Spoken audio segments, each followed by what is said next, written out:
Next topic, internal direct product. Let G be a group, H and K are subgroups of a group G.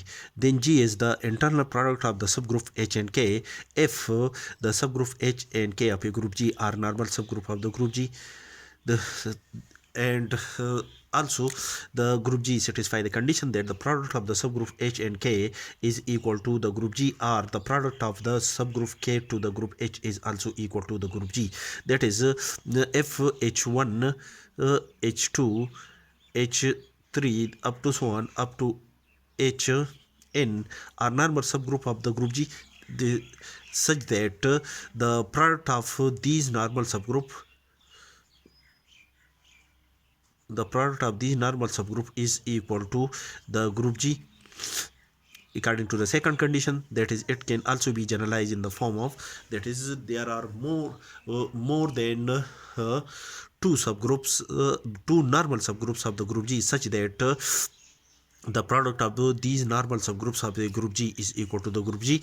And the third one condition, that the each element G belong to the group G can be uniquely expressible as a product of the elements H belong to H and K belong to K.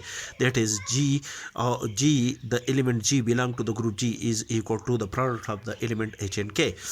If G can also be obtained from the product of the elements H1, K1, for H1 belong to the subgroup H and K1 belong to the subgroup K, then H1 is equal to H and K1 is equal to K. Also, the subgroup H and K satisfy the condition that only the identity element E of the group G is common in both the normal subgroups H and K. Then